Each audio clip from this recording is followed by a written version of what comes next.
So I'll start off the vision board project video here, obviously with the SMART goals. The first image right here is actually a painting I made. It's a painting of the Eiffel Tower. So my goal ties into that. Lately I have not been painting as much as I'd like to. So I will make it a habit to create at least one painting per week. The way I'm going to go about this is by designating and scheduling time to not only find inspiration, so source images or by taking my own images, but also force myself to spend time in front of a canvas and with paint and just to put paint on a canvas. As much as I would like to talk about how the muse has to strike the right time, if I'm not in front of the canvas, it's never going to strike. So I think this is definitely realistic. I used to be much more prolific in terms of visual creations, in terms of painting, I should say, in about between 5 and 10 years ago. I used to create way more than one painting a week. So I want to be able to string together at least 4 weeks worth of painting by the end of 2016.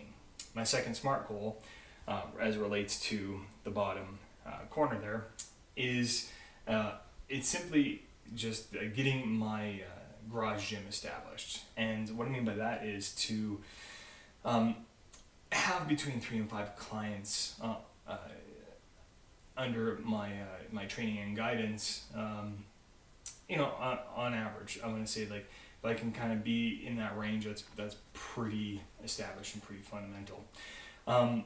Now, I want to kind of go about this by continuing conversation with neighbors that I've had before, and even getting into the corporate sector, kind of doing some consults to see if I can potentially draw some clients out of that. Now, again, I kind of want to look at completing this by the end of 2016. And I think that 3 to 5 number in terms of clients is pretty reasonable. When I was a trainer before, I was training 15 clients, so to be able to find 3 or 5 individuals, pretty attainable goal, I would think. Now, personal passion. So the first image there is a banner, a championship banner that I've created. Now I run a fantasy hockey league, and so that stems from my passion of hockey and all things hockey, but also my passion of design. So I create all the logos for the guys that have teams, and then depending on who wins what division and championship, I also create championship banners. So that's something geeky that I love to do. The other personal passion, there is a picture of Greg Everett, and that's weightlifting. I love weightlifting, and as much as it's a sport, I would, there's closer relationship to archery or ballet than there is powerlifting. It is very rhythmic, and there's a lot of nuances to the sport that I could spend the rest of my life digging into and exploring. In terms of professional passion, you asked what kind of what things we're looking forward to and why we're going for being a personal trainer or being in the industry. And so the first image here is Aldous Huxley's The Art of Seeing. Now there's a quote from it that I'm going to read now. When conditions are favorable, sick organisms tend to recover through their own inherent powers of self-healing. Now, I want to continue to be in the industry because I truly believe this, and I want to be able to facilitate that for people that maybe think that they're sick or broken individuals, which most people definitely are not. And so to be able to give them movement and give them nutritional practice and that sort of stuff would inherently just simply, I think, get rid of a lot of the ailments that we see in society. The second one is by, it's another quote, oddly enough, by Samuel Beckett. Ever tried, ever failed, no matter. Try again, fail better. I picked this because I think that in the industry there's a lot of focus on on two ends of the spectrum. Number one being kind of the flail sport side of things, where trainers are just shouting at their clients and screaming out numbers of reps that, if a client does 10 push-ups, that you've got 10 different push-ups. And on the other side, you have people that are Nazis about form and trying to make sure that somebody knows how to do a bodyweight squat 100% perfect before they even touch any sort of implementation. Now the idea here is that we learn by failure, we learn by trial and error, and to be able to give something to somebody, a task to somebody that's just out of their range, it is exciting, and to see people grow from that is one of the reasons why I like being a trainer and want to continue being a trainer. Now, in terms of what I'd like to know professionally, obviously gymnastics is a really interesting thing, and I'm a big guy, and always marveled at either watching gymnastics on the Olympics or even watching stuff like wrestling and seeing guys that are my height being able to do some really incredible acrobatic things. So I'd like to know more about gymnastics. And the other thing is, this is a picture of Charles Poliquin, although I could have easily put Louise Simmons, Paul Chek, Pavel Tsatsouline, are all four in a Mount Rushmore. And so I have Poliquin here as a figurehead of advanced training and program design. There's something very interesting about putting together a program that isn't just a cut and paste template, and to be able to see a nuance in a client and be able to know where to go from there.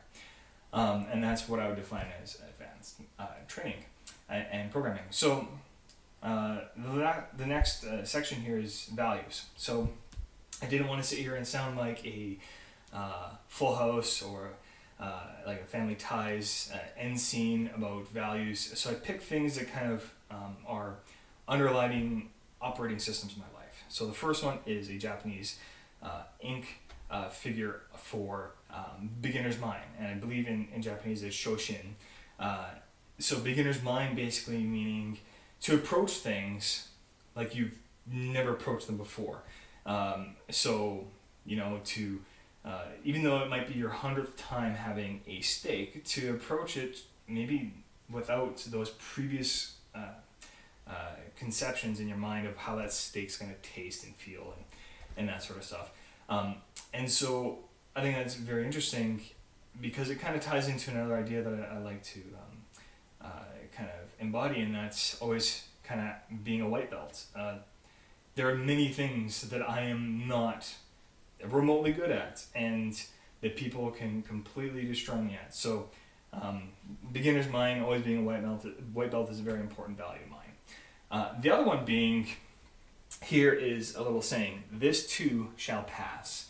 So I'm not sure where the origin comes from, but the one that I really hold dear to my heart is this little story about a king putting out a message to a village and I guess his kingdom, and saying to everybody, I want you to make me some piece of jewelry, and if you make me a piece of jewelry that inspires me and impresses me enough, then you'll have, I'll make home for you and your family in a castle. So all the kingdom's best goldsmiths and metalsmiths come up and offer him crowns and necklaces and rings, embedded with precious jewels, and they're all impressive, but he's seen it and he owns a lot of that sort of stuff. Then this peasant comes up and gives this gold ring, and it kind of looks like a wedding band to the king. And the king kind of scoffs, and he's like, well, who let you in, and why are you giving me this boring piece of jewelry? The peasant says, look at the inscription inside. And inside of the ring was inscribed these 4 words, this too shall pass. And when the king read it, he began to weep, because those four words not only kind of represent the immediate thing that jumps to most people's minds, that you're going through hardship, that someday it will all be gone. Now, the thing that most people kind of don't realize with that saying is that even the good stuff, will pass too. So that means that we need to kind of really sink in and enjoy everything, because this too shall pass. So last but not least, kind of favorite quotes or inspirational messages. So we have on the top here Marcus Aurelius in his book Meditations. Now, this was never meant to be public knowledge. This was his own reminders to himself. Now we're talking about the Emperor of Rome, one of the most powerful men to ever rule on the face of the earth.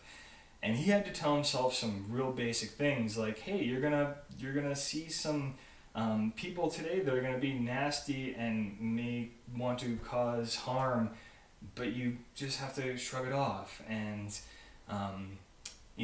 to remember that there's a lot of time before you that happened, and there's a lot of time after you. So this moment is what really counts. But there's one quote that I really hold true and holds tight to my heart.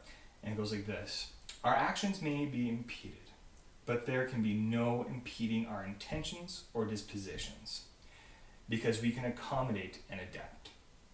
The mind adapts and converts to its own purposes the obstacle to our acting. The impediment to action advances action. What stands in the way becomes the way.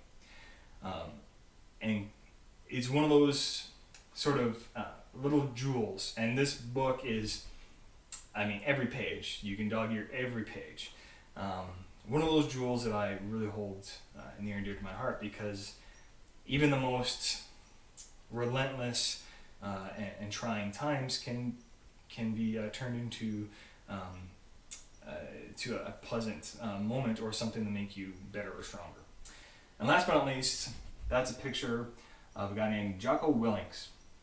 Now, Jocko is a Navy SEAL, or is a former Navy SEAL, and he has a podcast called Jocko Podcast. And it's quickly become one of my favorite podcasts. And one of his main themes that he has, and he repeats over and over and over again, is discipline equals freedom. Now, I'm not talking about somebody with a whip and a drum disciplining people, or people being a disciplinarian, but self-discipline. The ability to act and do and think the right things even when it's hardest, to kind of keep that up, and that is what ultimately creates freedom. So that is my vision board as a whole.